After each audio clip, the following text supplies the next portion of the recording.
아버지를 속이고 또 형을 기만하고 장자의 축복을 가로챈 야곱은 결국 아무것도 받지 못하고 빈손으로 집에서 쫓겨나오게 됩니다. 그리고 그때는 아마 몰랐을 거예요. 자신을 유일하게 지지해주고 사랑해줬던 어머니를 보는 마지막 순간이었다는 것을 알지 못했을 것입니다. 한 20년 정도 뒤에 집으로 돌아오게 되는데, 그때는 이미 어머니 리브가가 세상을 떠난 뒤였죠. 그러니까 아버지에게 많은 축복을 받고 사랑을 받고 싶었지만 결국에는 아무것도 받지 못한 채 혼자의 몸으로 쫓겨나게 되는 모습을 우리는 보게 됩니다. 야곱이 이렇게 무리해가지고요, 아버지를 속이고 형을 속이고 무리해서 이 축복을 얻으려고 하다가 이 결과가 따르게 된 건데, 야곱은 왜 그렇게 장자가 되고 싶었을까요? 여러분 혹시 이 중에 첫째이신 분 한번 손 들어보시겠어요? 전 첫째입니다. 네, 꽤 계시네요. 네. 저도 첫째인데, 첫째들도 나름의 그 고통이 있거든요. 고뇌가 있거든요. 동생들 챙겨야 되고, 물론 이제 둘째, 셋째, 막내분들은 또 그 나름의 어떤 어려움이 있으셨겠지만, 요즘은 뭐 장자, 장녀는 그 나름의, 또 차자, 차녀는 또 그 나름의 어려움이 있는데, 고대 사회에서 맏아들이라고 하는 지위와 개념은 어떤 뜻이냐면, 다른 모든 아들과 딸들보다 훨씬 더 소중하고 중요한 존재라는 뜻입니다. 그러니까 이런 거죠. 너는 나에게 가장 중요한 존재야, 이렇게 말하는 거예요. 누군가에게 내 맏아들입니다 라고 소개하는 건 뭐냐면, 나에게 가장 소중하고 중요한 존재입니다 라고 말하는 꼴인 것이죠. 자, 게다가 아브라함과는 달리 이삭은 편애하는 아버지였습니다. 생애를 통틀어서 야곱은 그러니까 아버지의 사랑을 제대로 받지 못하면서 자라온 거죠. 아버지가 나를 그다지 탐탁지 못하게 생각하고 나를 그다지 사랑하지 않는다라는 것을 계속해서 경험하면서 살아왔던 것이 야곱의 삶이었습니다. 그러니까 야곱이요, 제가 에서입니다, 제가 맏아들입니다 라고 아버지를 속이면서 말했던 건 사실 어떤 뜻이냐면, 아버지 나를 좀 인정해 주세요, 나를 좀 중요한 존재로 여겨주세요 라고 하는 호소인 것이죠. 자, 이렇게 해석해 보면 맏아들이 되기 위한 야곱의 이 절규와 무리가 공감이 됩니다. 그렇죠? 우리도 무언가 중요한 존재, 가치 있는 존재, 소중한 존재가 되고 싶지, 아무에게나 뭐 무시당하고 아무에게도 기억받지 못하는 그런 존재로 살고 싶지 않잖아요. 우리 모두가 너는 정말 소중한 존재야, 너는 내 맏아들이야 라고 하는 말을 들어야만 제대로 살아갈 수 있습니다. 우리 옆에 분에게 한번 고백해 주세요. 당신은 너무 소중한 존재입니다. 여러분, 우리가 이 말을 계속해서 듣지 못하며 살아가면 우리의 자아가 서서히 망가지는 것을 경험하게 됩니다. 그럴 수는 없을까요? 우리가 스스로를 축복할 수는 없을까요? 남들이 나한테 뭐 축복해주건 인정해주건 상관없이 내가 그냥 잘했어, 오늘 하루 아주 좋아, 그러면은 안 될까요? 남들이 나를 인정해주고 나를 축복해주는 게 뭐가 그렇게 중요할까, 이렇게 생각하시는 분이 계실 수도 있겠습니다. 그런데 내가 나 스스로를 인정해주고 축복해주고 잘한다 이렇게 하면 뭐 내 기준에 맞춰서 살면 되지, 다른 사람이 날 인정해주는 게 뭐가 그렇게 중요할까, 그렇게 말할 수도 있겠지만 한번 삶을 되돌아보자고요. 내가 남들에게 계속해서 인정받지 못하는데 나는 잘하고 있어, 스스로를 다독이는 걸로 정말 위로가 되던가요? 그렇지 않더라는 것입니다. 임상 심리학 박사인 데이비드 리코라는 분의 나는 왜 이 사랑을 하는가 라는 책이 있어요. 그 책에 이렇게 기록되어 있습니다. 사람들은 모두 사랑을 다르게 경험합니다. 그러나 사랑을 하는 사람은 대체로 다음의 5가지를 경험하게 됩니다. 관심, 수용, 인정, 애정, 허용이 그것입니다. 여러분, 언제 사람들이 사랑을 느끼냐면 관심, 수용, 인정, 애정, 허용을 받을 텐데, 하나같이 뭐예요? 내가 스스로 할 수 없는 겁니다. 나 아닌 다른 누군가로부터 관심, 수용, 인정, 애정, 허용을 받을 때 내가 사랑받고 있고 내가 가치 있고 의미 있는 존재다라는 것을 인식하게 되더라는 거죠. 그것을 받으면서 자신의 가장 깊은 욕구와 소망을 충족시켜 살아갈 때 우리는 사랑받고 있다고 느낀다라고 저자는 이야기합니다. 그러니까 우리가 사실은 어려서부터 부모님에게 혹은 어느 누군가에게 그런 사랑의 말들이요, 인정해주고 내가 의미 있는 존재고 내가 소중한 존재라는 것을 들으며 살아갈 때 건강하게 자아가 형성되는데, 그렇지 못했을 때는 오히려 그 인정과 의미에 집착하고 그것을 추구하는 인생이 될 수 있더라는 거죠. 한 번도 경험해보지 못했던 아버지의 따뜻함을 야곱은 경험합니다. 언제요? 자기를 에서라고 속였을 때요. 여러분, 그 장면 한번 상상해 보자고요. 자기를 늘 탐탁치 않는 눈으로 쳐다보던 아버지가 내가 에서형의 옷을 입고 염소 털을 붙이고 에서인 척 흉내를 내자 한 번도 나한텐 보여준 적이 없었던 따뜻한 눈빛과 말로 이야기하는 거예요. 내 아들아. 그러면서 나를 막 축복해 줍니다. 그 말을 듣는 야곱의 마음이 어땠을까요? 분명 축복받으러 들어갔지만 또 다른 상처를 경험할 수밖에 없죠. 우리 아버지도 이렇게 웃을 줄 아는 분이구나. 우리 아버지도 이렇게 따뜻한 분이구나. 형님한테는 늘 이렇게 해왔구나. 또 다른 상처가 됐을 거예요.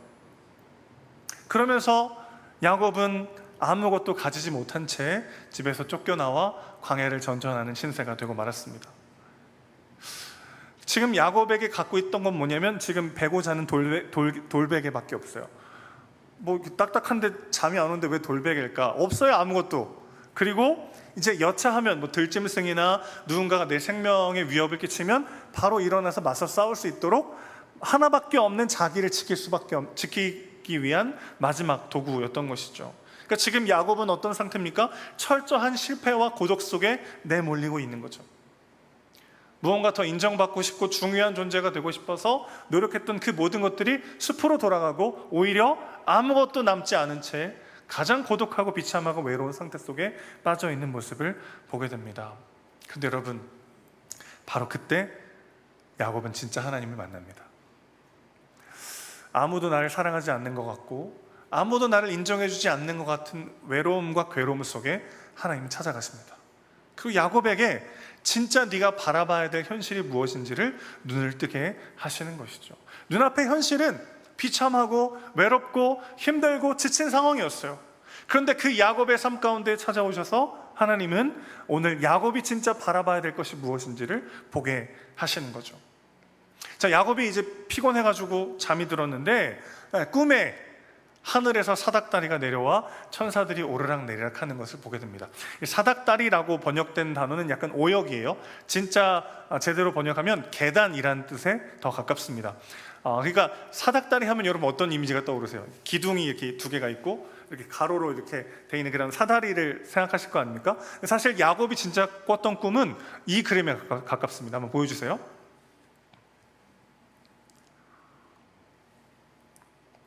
지구라트라고 하는 고대 종교 건축물인데, 저길 보면 가운데 보시면 계단이 있습니다. 보이세요? 저 계단으로 천사들이 막 오르락내리락 하는 거를 야곱이 본 거예요. 지금 야곱의 현실은 어떻습니까? 돌베개, 자기를 보호할 수 있는 최후의 수단을 움켜쥐고 외로움과 고독함과 비참함을 느끼며 자고 있는데, 꿈에서 보니까 이 지구라트 같은 이 계단에서 천사들이 막 오르락 내리락 하는 모습을 보고 있는 거죠. 나는 혼자인 줄 알았는데 천사들이 와서 나를 지켜주고 있고 나를 관심 있게 쳐다보고 있는 것을 지금 야곱이 보고 있는 겁니다. 히브리서 1장 14절 말씀을 한번 같이 읽어볼게요. 히브리서 1장 14절 시작. 모든 천사들은 섬기는 영으로서 구원받을 상속자들을 위하여 섬기라고 보내심이 아니냐. 놀라운 말씀입니다. 여러분, 천사들이 왜 있는 줄 아세요? 여러분을 궁금해한대요. 하나님의 자녀요 상속자들을 섬기기 위하여 우리에게 와서 우리를 신기하고 궁금한 눈으로 바라보며 섬기기 위해 있다는 것입니다. 그런 거 있잖아요, 여러분. 여러분이 만약에 어떤 친구를 사귀게 됐어요. 나이 들어서 성인이 돼서 만난 친구는 그렇게 하기가 어려운데 막 절친이 된 거예요. 너무 10년 알아온 것처럼 막 너무 마음이 잘 통하는 절친이 생겼어요. 근데 그 어느 날 그 친구가 내 아들이야 라고 소개를 합니다. 그럼 어때요? 신기하고 관심이 가잖아요. 저 사람이 아들이구나.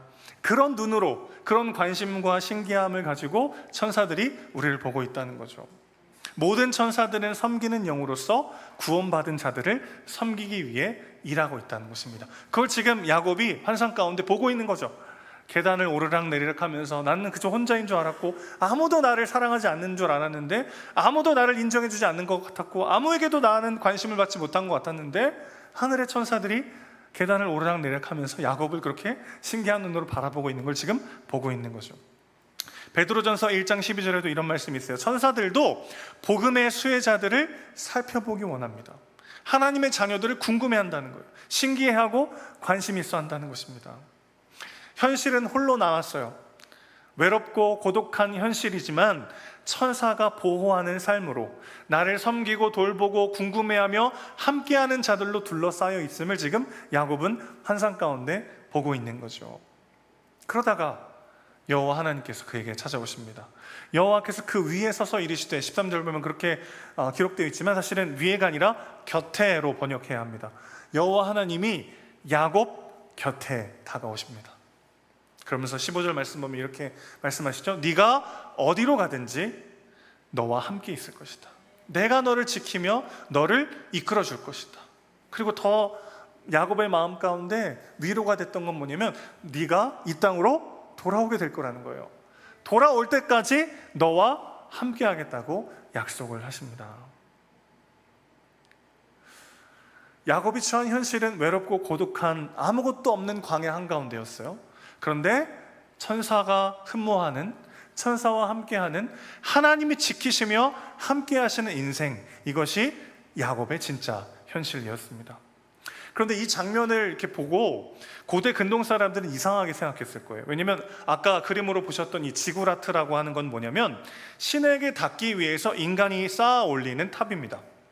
그러니까 어떤 이미지냐면, 인간이 노력하고 열심히 해가지고 하늘에 닿으려고 하는 시도를 상징하는 건물이란 말이에요. 그런데 단어는 그 단어가 쓰였는데 신이 어디 계세요 지금? 그 꼭대기 위에 있어서 우리가 막 열심히 달려가고 높이 올라가고 그래서 닿으려고 하는 그 어딘가가 아니라, 그 신이 직접 내려오셨다고 표현하기 때문에 굉장히 이상하게 들려졌을 것입니다.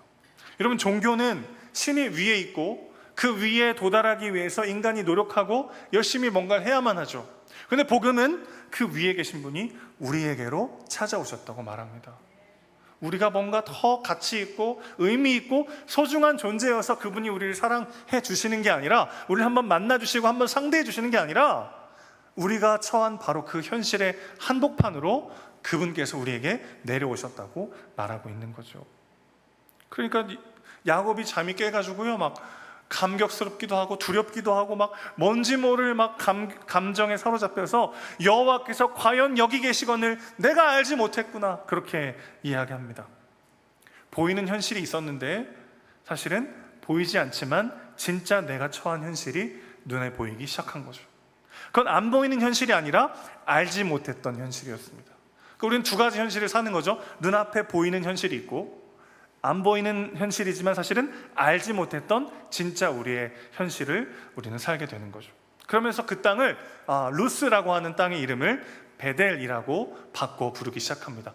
루스는 살구나무란 뜻이에요. 그냥 평범한 지명입니다. 그런데 베델, 하나님의 집이라는 뜻으로 바꿔 부르기 시작했습니다.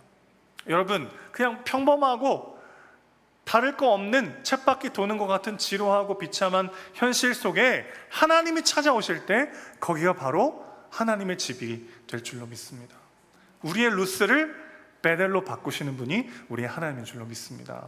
저에게도 그런 곳이 하나 있어요. 대전이라는 곳. 뭐 대전이 고향이신 분 죄송합니다만은 저한테 대전은 되게 상처의 땅, 실패의 땅, 어둠의 땅이었거든요. 처음 고3 때 수술을 해가지고 꿈이 깨졌던 곳도 대전이었습니다. 다시는 대전에 가지 말아야지 막 그런 생각이 들 정도로 아주 지긋지긋한, 너무 싫은 그런 곳이었는데, 저희 부모님이 세종시로 이사를 하시면서 제가 이제 그 주변에서 사역지를 구하게 됐어요. 그래서 세종시와 대전 뭐 이쪽 지역을 이제 두고 기도하면서 이렇게 지원을 했는데, 세종시에 있는 교회 하나, 대전에 있는 교회 하나 이렇게 지원하게 됐습니다. 그러면서 이제 여러분, 사역자가 내가 가고 싶은 데를 막 마음대로 가면 안 되잖아요. 하나님이 보내시는 곳으로 가는 게 사역자 아니겠습니까? 그래서 이제 하나님께 그런 기도를 했죠. 제가 이제 그 시기에 전도사를 찾는 교회가 2개인데, 하나님, 먼저 연락이 오는 교회에 하나님이 가라고 하시는 곳인 줄 알고 순종하며 가겠습니다. 다른 조건 이런 거 따지지 않고요, 먼저 저에게 오라고 하는 교회를 하나님 순종하며 가겠습니다. 하지만 제발 대전이 아니기를 간절히 기도합나니, 막 그런 마음으로. 하지만 먼저 연락 오는 대로 가겠습니다. 근데 대전에서 먼저 연락이 온 거예요. 그리고 며칠 뒤에 세종에서 또 연락이 왔습니다. 오라고. 그래서 막 순종하는 마음으로 갔죠. 그럼 막 좀 꽃길이 펼쳐질 줄 알았는데 대전에서도 야곱의 표현처럼 험악한 세월을 보냈어요.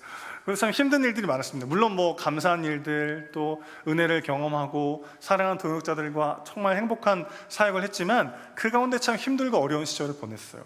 그런데 그곳에서 어떤 하나님을 만났냐면, 아무도 인정해주지 않고 아무도 사랑해주지 않고 아무도 내 삶을 책임져주지 못할 것 같은 그 어둠의 상황 가운데 내가 걸어가야 할 다음 길을 내시는 하나님을 만났습니다. 제가 그때 어떻게 고백했냐면, 그 대전에서의 사역을 마무리할 때쯤 이제 전임 사역을 찾아야 되는데, 그때 이제 먼저 연락 오는데 제가 가겠습니다, 하나님의 부르심인 줄 알고 가겠습니다라고 처음에는 고백했지만, 이제 전임 사역지를 구할 때는 어떻게 기도했냐면요, 하나님 다 필요 없어요. 평생 옆에서 보고 배울 멘토가 있는 곳이면 전 무조건 가겠습니다. 뭐 사례비가 얼마고 뭐 대우가 어떻고 뭘 어떤 사역을 하고 아무것도 중요하지 않고 그냥 평생 옆에서 보고 배울 수 있는 멘토가 있는 곳이면 전 무조건 가겠습니다. 그게 화성 땅일 줄은 몰랐어요. 그러고 기도했는데, 그래서 하나님께서 다음 사역지를 열어주시는 걸 경험했습니다. 대전은 저에게 외롭고 힘든 땅이었어요. 상처와 실패의 땅이었습니다. 근데 하나님은 거기까지 찾아오셔서 제가 걸어가야 될 다음 스텝을 결정해 주셨어요. 저에게도 대전은 루스였다가 베델로 변했던 그 장소였던 것이죠. 여러분의 루스는 어디입니까? 그 루스가 베델로 바뀌기 위해서는 상황이 달라져야 되고 현실이 좋아져야 돼서가 아니라 하나님의 임재를 경험하셔야 합니다. 사실 우리는 메시지의 진공 상태에 살고 있지 않아요. 끊임없이 계단 위로 올라가야 한다고 우리에게 말하는 세상 가운데 삽니다. 여러분, 교회에서는 당신은 소중한 사람, 하나님의 자녀, 축복합니다, 뭐 이런 얘기 듣지만 세상에 나아가면 어떻습니까? 내 컨디션, 내 형편, 뭐 직장이나 이웃들이 그런 거 봐주나요? 그렇지 않죠. 내가 결과를 내고 성취와 인정을 받아야만 제대로 된 삶을 살아갈 수 있을 것 같은 그런 가치들에 둘러싸여 있을 때가 얼마나 많아요. 그런 세상에서 홀로 고군분투하는 나 자신이 초라하게 느껴질 때도 있습니다. 제가 이 밥벌이란 말을 참 좋아해요. 좀 거룩한 단어입니다. 밥벌이의 그 고통과 거룩한 사명, 얼마나 참 쉽지 않은 일이에요. 그렇죠? 그럴 때 하나님이 함께 하십니다. 그런 말은 되게 유언하게 들려요. 마치 요즘 젊은이들이 하는 말로 정신승리처럼 느껴져요. 정신승리란 말 아세요? 현실은 이런데 그냥 나 혼자 다짐하고 결단하고 나 스스로를 위안하는 방식의 회피요, 회피.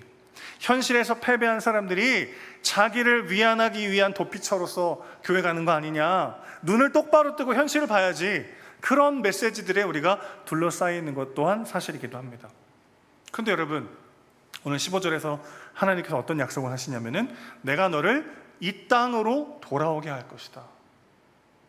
그냥 내가 함께 해줄게, 같이 이 길을 걸어가자, 그냥 그런 가벼운 위안을 하는 게 아니라 야곱의 삶을 책임져서 다시 이 땅 가운데로 돌아오게 하실 것이라고 하나님은 약속하고 계신 것이죠. 우리에게도 이 땅이 있습니다. 어떤 땅입니까? 이 땅에 도래할 새 하늘과 새 땅입니다. 여러분, 만약에 부활이 없다면 우리는 그냥 매주 한 번씩 모여서 정신승리하고 있는 것에 불과해요. 현실을 살 때는 힘든데 잠깐 교회 가서 은혜의 주사 한 대 맞고 잠깐 이렇게 괜찮게 살다가 또한 수요일쯤 되면은 막 지치고 힘들다가 교회 와가지고 한 번 더 예배드리고 또 버티다가 주일에 다시 한번 정신승리하면서 가는 그런 거에 불과하죠. 부활이 없다면요. 만약 이 땅에서의 삶이 전부라면 우리가 가장 불쌍한 사람들입니다. 이 황금 같은 연휴 주일에 일요일에 뭐 하고 계신 거예요? 여기 아침부터 일찍 오셔가지고 뭐 하고 계세요? 만약에 이 땅에서의 삶이 전부라면 우리가 가장 불쌍한 사람들이죠. 그러나 여러분, 만약 부활이 있다면 이 세상이 전부인 것처럼 사는 자들이 정신승리를 하고 있는 거죠. 만약 정말 부활이 있다면 이 땅에서의 삶과 이 땅에서의 영광이 영원할 것처럼 착각하며 돈과 성공과 명예 위에 내 삶을 쌓으려고 하는 그 모든 시도들이 사실 가장 비참하다는 것을 우리는 알게 되는 것이죠. 하나님께서 우리에게 영원한 새하늘과 새 땅을 약속하십니다. 그리고 그 땅에 들어가기까지 우리를 지키시고 함께 하셔서 기어이 그곳으로 인도하시겠다고 약속하십니다. 하나님의 말씀은 오디오고 현실은 동영상이잖아요. 이 당장 눈앞에 펼쳐지기 때문에 뭐가 더 강력해요? 여러분, 오디오랑 동영상 중에 동영상이 훨씬 강력하죠. 그래서 눈을 감아야 합니다. 그래서 말씀 붙잡고 기도하는 시간이 필요합니다. 눈을 감은 시간이 여러분의 눈뜬 시간을 결정할 것입니다. 오늘 야곱은 결국 하나님 앞에 기도합니다. 목사님 결국 또 기도하라는 얘기네요. 결국 열심히 뭔가 더 신앙생활 하라는 얘기네요. 아니에요. 잘 들어보세요. 야곱의 기도를 잘 보면 굉장히 뻔뻔스러워요. 어떻게 기도합니까? 20절 보시죠. 야곱이 서원하여 이르되, 보통 우리가 서원하면 뭘 생각하죠? 하나님 만약에 저에게 아들을 주시면 제가 이 아들을 주의 종으로 드리겠습니다. 약간 이런 거, 그렇죠? 실제로 제 예전 제자 중에 자기는 음악을 하고 기타리스트가 되고 싶은데 어머니가 어릴 때 목사로 서원을 해가지고 억지로 막 목사가 돼야 되나 막 고민하면서 상담했던 제자가 있었어요. 그런 게 아니에요. 야곱의 서원은 조건절이 아닙니다. 하나님이 무엇 해주시면 제가 하나님을 위해서 이런 걸 할게요 라고 기도하는 게 아니고, 하나님이 이미 약속하신 일을 반복해서 말하고 있는 것 뿐이에요. 20절 말씀 한번 띄워주시고요. 같이 한번 읽어볼게요. 20절입니다. 시작. 야곱이 서원하여 이르되,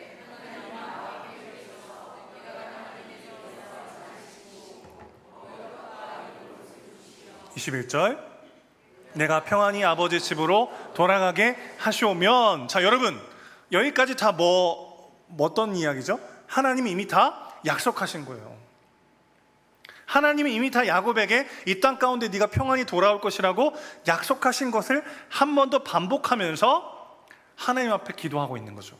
이게 무슨 얘기냐면, 하나님 제게 은혜를 주신다면 네, 계속 은혜를 주세요. 하나님이 만약에 저의 하나님이 되어주신다면 네, 좋아요, 계속 저의 하나님이 되어주세요. 그렇게 지금 뻔뻔스럽게 기도하고 있는 거예요. 여러분, 기도할 때 뻔뻔해지세요. 기도할 때 마음껏 하나님 앞에 여러분의 마음을 토해놓으세요. 사람 앞에서 뻔뻔하지 말고 하나님 앞에서 마음껏 뻔뻔해야 합니다. 하나님 앞에 이기적이고 뻔뻔한 기도를 드리셔야 합니다. 그럴 때 진짜 하나님이 우리에게 주신 은혜가 뭔지를 우리는 경험하게 되는 거죠. 기도는 우리가 하나님을 의지한다고 하는 선언입니다. 그분을 사랑한다는 최고의 표현이에요. 왜 그런 줄 아십니까? 여러분, 베푸는 사랑만 사랑이 아니에요. 당신이 필요하다고 고백하는 방식으로 사랑하는 방법도 있습니다. 당신이 필요해요 라고 말하는 방식으로 그 사람을 사랑하고 내 곁을 내어주는 거죠. 기도한다는 것은 우리가 소망 없는 죄인이고 절대적으로 하나님의 은혜가 필요한 존재임을 고백하는 거예요. 그런 방식으로 우리는 하나님을 우리의 삶에 초청하는 것이죠. 이것이 하나님과 우리의 관계이고 하나님을 사랑하는 방식입니다. 그러니까 여러분, 너무 막 빨리 우리의 소원을 구한 다음에 주여 그러나 내 원대로 마옵시고 아버지 뜻대로 하옵소서, 마치 이 기도를 너무 빨리 해야 될 것 같은 부담을 내려놓으십시오. 좀 더 뻔뻔해질 필요가 있어요. 하나님 앞에서는 좀 더 이기적일 필요가 있어요. 좀 더 내 마음을 솔직하게 하나님께 토해놓을 필요가 있습니다. 그렇게 눈을 감고 주님 앞에 기도하는 그 시간이 눈뜬 현실을 이기는 새 힘을 우리에게 주는 것이죠. 그래서 하나님을 사랑합니다 라는 말과 동의어는 나는 기도합니다 입니다. 우리가 하나님 앞에 기도할 때 그분의 은혜와 사랑을 누리며 눈뜬 현실을 제대로 살아낼 수 있는 힘을 얻게 되는 것이죠. 하나님께 내가 무언가가 필요하다고 말하는 것은 하나님을 영화롭게 하는 일이에요. 제가 신학대학원 다닐 때 이제 주말 부부였죠. 저희 아이가 이제 막 첫 아이가 아장아장 걷기 시작했던 때였습니다. 주말에만 거의 집에 오는데 와도 금요일에 얼굴 잠깐 보고 또 교회 가서 금요 철회하고, 토요일은 하루 종일 교회에 있고, 주일도 마찬가지고요. 월요일만 잠깐 아이를 좀 돌봐주다가 또 신학대학원 올라가니까 이제 애가 되게 그 아빠를 어색해하고 서먹해하는 거죠. 그래서 양가 부모님이 다 세종에 사셨는데 제가 인기 순위 제일 끝에였어요. 1번이 엄마, 이건 뭐 이길 수가 없어요, 그렇죠? 엄마고 2번이 할아버지, 엄청 잘 놀아주시거든요. 3번이 할머니, 4번이 외할아버지, 5번이 외할머니, 6번이 저기 그 가끔 일주일에 한 번씩 오시는 아저씨, 저예요 그게. 그러니까 막 어색해 하는 거죠. 막 이렇게 서먹해요, 아들이랑 관계가. 근데 하루는 오늘처럼 막 이렇게 막 비가 많이 오고 막 천둥이 우르릉 쾅쾅 막 내리치던 그런 날이었어요. 아이가 이렇게 있다가 천둥이 꽝 치니까 놀라가지고 겁이 나서 막 이렇게 안방으로 울면서 걸어 들어오는 거예요. 그때 저랑 저희 아버지가 둘이 이렇게 있었거든요. 당연히 할아버지한테 갈 줄 알았는데 이 아이가 저한테 오는 거예요. 잘못 봤나? 저랑 아버지랑 똑같이 생겨가지고 헷갈렸나? 아니요. 근데 그 아이가 저한테 와서는 폭 안기는 겁니다. 천둥이 치는데 막 울면서 저에게 다가왔던 그 아이, 한없이 가볍고 연약한 존재가 전적으로 자신을 내어 맡길 때 저는 뭔지 모를 뭉클함과 살아야 할 이유가 온몸에 새겨지는 것을 느꼈어요. 그리고 그 아이를 지키는 일을 위해서라면 나는 무엇이든 하겠다 다짐하게 되었습니다. 사실 저는 그날 아버지가 된 것 같아요. 그날 아이가 막 아장아장 걷던 그날, 그 작고 여린 생명체가 내 품에 자신의 몸을 안기던 그날, 전 아버지가 됐습니다. 사실 생각해보면 우리는 하나님을 의지하는 방식으로만, 그분의 은혜를 구하는 방식으로만 그분을 진정으로 영화롭게 할 수 있어요. 우리가 가진 것은 모두 다 하나님이 주신 것이기 때문에 그렇습니다. 여러분, 온전히 내 것이어서 하나님께 도움이 될 수 있고 하나님께 내가 이건 드렸다라고 말할 수 있는 게 뭐가 있어요? 그 모든 것 다 하나님 주신 거 아닙니까? 우리의 건강, 우리의 물질, 우리의 삶 전부가 하나님이 내게 주신 것들이죠. 그거 하나님께 돌려줘 놓고는 막 내가 하나님께 드렸습니다 고백할 수 있는 게 뭐가 있겠습니까? 마치 하나님의 오른쪽 주머니에 있던 거 내가 잠깐 뺏어서 갖고 있다가 왼쪽 주머니에 넣어드린 다음에 주님 내가 주님께 이걸 드렸습니다 그러고 있는 꼴이죠. 사실 우리가 이건 온전히 내 거예요, 그래서 내가 온전히 주님께 드렸어요 라고 말할 수 있는 건 죄밖에 없습니다. 우리의 죄요. 하나님은 죄가 없으신 분이죠. 온전한 내 거요, 하나님이 만든 적이 없고 그래서 온전히 내가 만들어서 주님께 내어드릴 수 있는 것이라고는 죄밖에 없어요. 그런데 그런 우리를 주님은 있는 모습 그대로 받으시는 분이십니다. 아무것도 없는 야곱에게요, 죄로 가득하여 아버지도 속이고 형도 속이고 하나님마저 망령되이 일컬었던 죄밖에 없는 그 야곱에게 다가오셨던 하나님은 오늘 우리에게도 똑같이 찾아오십니다. 우리가 어떤 실력과 자랑과 공로가 없어도 드릴 것이라고는 눈물밖에 없는 바로 그 순간에도 우리 주님 우리에게 찾아오셔서 너와 함께 하겠다고 말씀하시는 것이죠. 엄청난 업적을 남기고 탁월한 존재가 되어야만 하나님께 영광 돌리는 삶이 되는 게 아니더라고요. 우리가 기도함으로 하나님을 전적으로 의지할 때 하나님은 우리를 통해 영광 받으십니다.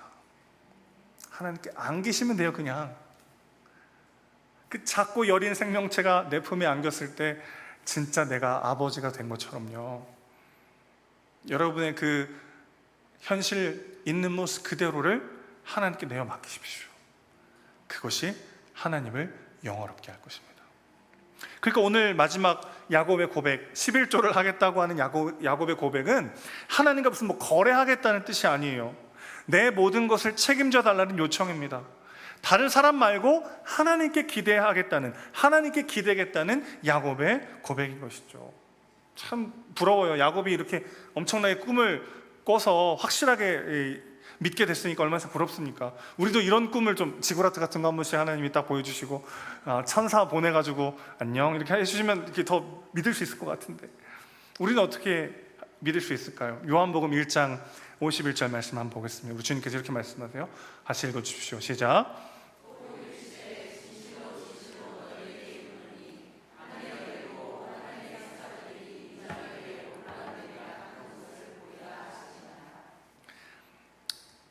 하늘이 열리고 하나님의 사자들이 인자 위에 오르락내리락 하는 것을 보리라.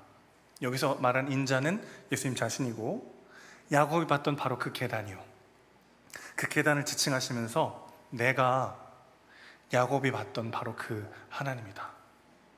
내가 너희와 함께하는 너의 하나님이다. 우리에게 말씀하시는 거죠. 우리 주님께서 너희가 어느 정도 수준까지 올라오면 내가 너희를 사랑해 줄게, 너희를 상대해 줄게 하지 않으시고 이 땅 가운데 시간을 뚫고 오셨습니다. 그리고 십자가를 지고 예루살렘 성 밖으로 골고다 언덕까지 추방당하시고 거기서 죽으시죠. 여러분, 예루살렘은 유대 사회에서 인싸들이 모이는 곳이에요. 정치, 문화, 종교의 중심지였습니다. 지금 서울처럼요, 누구나 가고 싶어하는 곳, 누구나 살고 싶어하는 곳, 중심이 되고 싶고 의미 있고 가치 있는 존재들이 되고 싶어하는 사람들이 가득한 바로 그곳이에요. 예수님 바로 그곳으로부터 아무것도 가지지 못한 채 추방당하시고 쫓겨나가십니다. 그분이 성 밖으로 쫓겨난 아웃사이더가 되심으로 우리가 하나님의 도성의 영원한 인사이더가 된 거죠. 그래서 히브리서 12장 23절을 보면 교회를 뭐라고 지칭하냐면 장자들의 모임이라고 말합니다. 여러분, 우리는 어떤 모임이죠? 장자들의 모임이요. 어떤 뜻이라고 했습니까? 하나님께 가장 소중하고 존귀하고 의미 있는 자로 여겨지는 사람들의 모임이라는 거예요. 우리가, 여러분이 첫째냐 둘째냐와 상관없이, 여러분이 어떤 결과 어떤 성취를 거뒀냐와 상관없이 우리의 모습 그대로를 하나님은 영광스럽고 아름다운 하나님의 장자들의 모임으로 보시는 줄로 믿습니다. 아무도 나를 사랑하지 않는 것 같고 혼자인 것 같고 다시 일어서기 너무 늦어버린 것 같은 상황 속에서 여러분, 그 십자가를 보셔야 합니다. 주님께서 우리를 위해 성문 밖으로 추방당하심으로 우리가 하나님의 영원한 인사가 되었어요. 그분의 영원한 마다들이 되었습니다. 그분께 너무나도 존귀하고 가치 있는 존재들이 되었습니다. 그 부르심에 합당한 삶을 사십시오. 내 능력, 내 힘, 내 노력으로 내 가치를 쌓으려는 시도들을 내려놓고 이미 그런 존귀한 자로 부름받은 자가 걸어갈 수 있는 사명의 길을 담대히 걸어가는 저와 여러분 되시기를 주님의 이름으로 축원합니다.